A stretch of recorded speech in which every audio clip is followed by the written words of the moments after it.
মার্কিন পররাষ্ট্রমন্ত্রী Marco Rubio এই মুহূর্তে ভারত সফরে রয়েছেন। তিনি ভারতীয় উচ্চ পর্যায়ের বিভিন্ন মন্ত্রী এবং ব্যক্তিবর্গের সাথে মিটিং করছেন। স্বভাবতই আমাদের কৌতূহল রয়েছে যে তার এই মিটিংয়ে, তার এই আলোচ্য সূচিতে বাংলাদেশ রয়েছে কিনা। আজকে এই বিষয়েই আলোচনা করব, শেষ পর্যন্ত সাথে থাকবেন।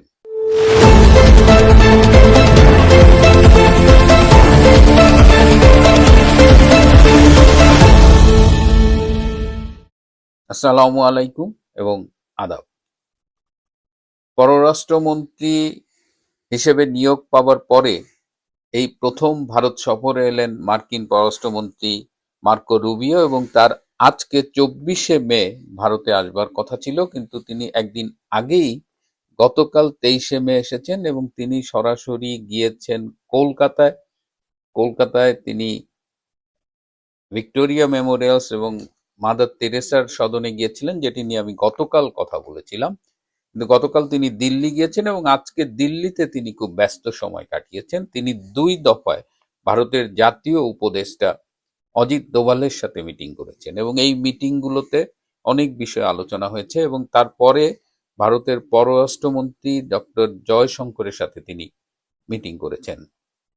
অজিত দোভালের সাথে মিটিংয়ে কি আলোচনা হলো? সেখানে মূলত আলোচনা হয়েছে যে ইন্দো প্যাসিফিক অঞ্চলে চীনের যে ক্রমশ প্রভাব বাড়ছে, সেই প্রভাব কি করে নিয়ন্ত্রণ করা যায় সেটি নিয়ে আলোচনা হয়েছে। এছাড়াও ক্রস বর্ডার টেরোরিজম বা সীমান্ত পারের সন্ত্রাস, সামুদ্রিক নিরাপত্তা, বর্তমানে পশ্চিম এশিয়ায় যে সংকট চলছে, যে এই যে ইরানকে আক্রমণ করা এবং তার ফলশ্রুতিতে সৌদি আরব, ইউনাইটেড আরব এমিরাতস, কুয়েত, বাহরাইন, ওমানে যে ইরান আক্রমণ করছে, ওভারঅল মধ্যপ্রাচ্যের সংকট নিয়েও তাদের মধ্যে আলোচনা হয়েছে এবং এই সংকট কি করে নিয়ন্ত্রণে আনা যায় সেটি নিয়ে আলোচনা হয়েছে। এছাড়া তাদের মধ্যে আলোচনা হয়েছে যে তাদের মধ্যে যে যৌথ সামরিক মহড়া হতো সেটি কি করে আরো বৃদ্ধি করা যায়, ভারত আমেরিকার মধ্যে ইন্টেলিজেন্স ইনফরমেশন শেয়ারিংটা আরো কি করে বাড়ানো যায়, এবং পাকিস্তান ভিত্তিক যেসব সন্ত্রাসী গোষ্ঠী রয়েছে তাদের নিয়েও কিন্তু এই মিটিংয়ে আলোচনা হয়েছে। এরপরে ডক্টর জয়শঙ্করের সাথে যে মিটিং হয়েছে সেটি অত্যন্ত গুরুত্বপূর্ণ, এবং এই মিটিং এর কোনো ইনফরমেশন যেন বাইরে না যায় এতটাই গোপনীয়তা বজায় রাখা হয়েছে।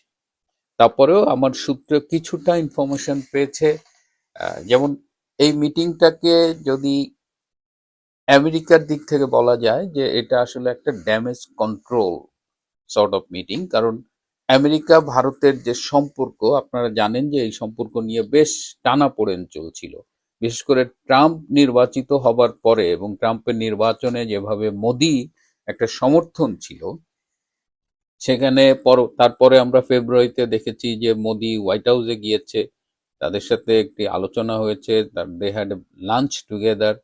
তো স্বভাবতই ধারণা করা হয়েছিল যে ইন্ডিয়া এবং আমেরিকার সম্পর্কটা খুব উষ্ণ হবে, কিন্তু পরবর্তীতে দেখা গেল ট্যারিফ নিয়ে এবং অন্যান্য ইস্যু নিয়ে তাদের সম্পর্কটা কিন্তু স্মুথলি যায়নি। তো এই যে সম্পর্কের অবনতি, সেটি আসলে ঠিক করতে এসেছেন মার্কো রুবিও, এবং সেটাকে তিনি বলছেন যে ড্যামেজ কন্ট্রোল করতে এসেছি। এবং ইন্ডিয়ার সাথে আমেরিকার সম্পর্কের এই যে অবনতি হয়েছে এর দায় কিন্তু মার্কো রুবিও নিজেই স্বীকার করেছেন, বলেছেন যে এর জন্য আসলে আমেরিকাই দায়ী। আমেরিকাই একসময় ট্যারিফ নিয়ে কথা বলেছেন। আবার আর এই সাউথ এশিয়ান রিজিয়নে আরেকটি কারণ হলো যে আমেরিকা এবং ভারতের সম্পর্কের অবনতি, সেটা হলো বাংলাদেশ। কারণ আপনাদের মনে আছে যে ট্রাম্প নির্বাচিত হবার পরে হোয়াইট হাউসে যে গিয়েছিলেন মোদি, এবং সেখানে ট্রাম্পও বলেছিলেন যে এই সাউথ এশিয়ান এই বিষয়গুলো, বিশেষ করে বাংলাদেশের বিষয়গুলো তারা ভারতের সাথে মিলেই কাজ করবে। মানে সোজা কথা হলো যে ভারতের চোখে তারা বাংলাদেশকে দেখবে। কিন্তু পরবর্তীতে আমেরিকা কথা রাখেনি। আমেরিকা অনেক কাণ্ড ঘটিয়েছে যেগুলোতে ভারতের আপত্তি ছিল, ভারতের স্বার্থবিরোধী ছিল।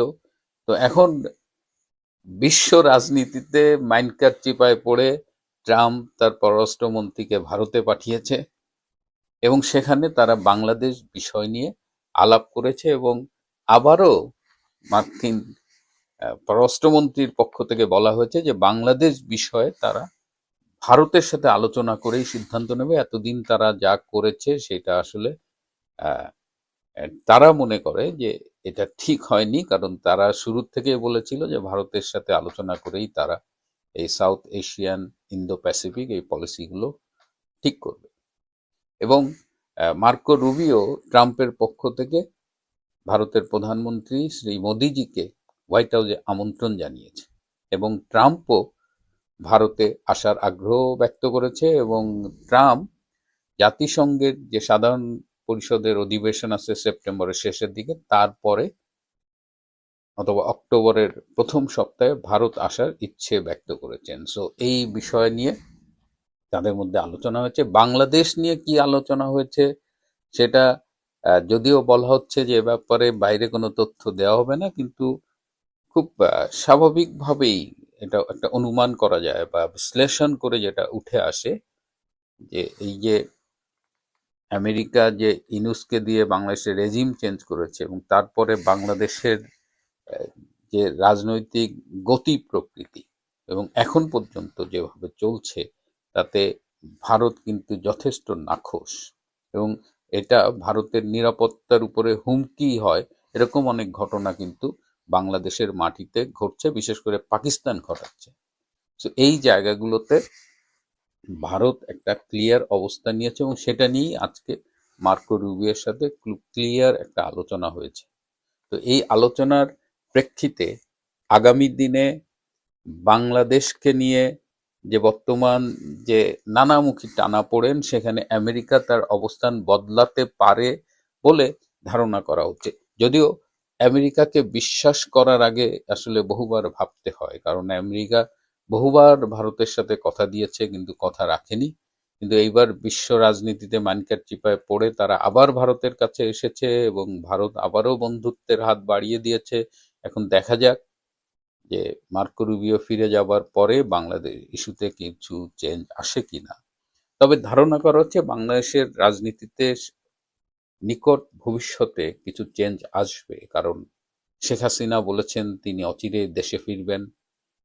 আওয়ামী লীগের নেতৃবৃন্দের সাথেও কথা বলে বোঝা যাচ্ছে যে তারা বাংলাদেশে ফেরার ব্যাপারে চিন্তা ভাবনা করছেন, যারা দেশের বাইরে রয়েছেন, এবং তারা রাজনীতি নিয়ে কিন্তু নতুন করে ভাবছেন। তো সব মিলিয়ে যে অবস্থা দাঁড়িয়েছে তাতে আমাদের অপেক্ষা করতে হবে, এবং আমার মনে হয় যে বাংলাদেশের জন্য ভালো কিছুই হয়তো অপেক্ষা করছে। আর শেখ হাসিনা যে দেশে ফিরে আসতে চেয়েছেন, এটি শোনার পরে দেশের ভেতরে যে প্রতিক্রিয়া দেখা যাচ্ছে, বিশেষ করে শেখ হাসিনার বিরোধী পক্ষের শিবিরে যে প্রতিক্রিয়া, যে কাঁপুনি, যে ভয়, তাতে বোঝাই যাচ্ছে যে শেখ হাসিনা ফেরার কথা বলে একটা মাস্টার স্ট্রোক দিয়েছেন। এখন আমরা অপেক্ষা করি। পলিটিক্স ইজ এ গেম, এখানে নিরন্তর খেলা চলছে এবং এটা একটা টেস্ট ম্যাচ, এটা T20 নয়। ভারত এই পর্যন্ত কিন্তু তারা যেভাবে খেলছে, আমরা অনেকেই বলি যে ভারত কি করছে বা ভারতের মুখের দিকে তাকিয়ে আছেন কেন। আপনারা যদি চিন্তা করে দেখেন যে ডক্টর ইউনূস মিনিমাম 5 বছর ক্ষমতায় থাকবে, 5 থেকে 10 বছরের জন্য এসেছিল, তাকে কিন্তু 1.5 বছরের মাথায় বিতাড়ন করা হয়েছে। জামাত কনফার্ম ক্ষমতায় যাবে, সেই আয়োজন করেছিল।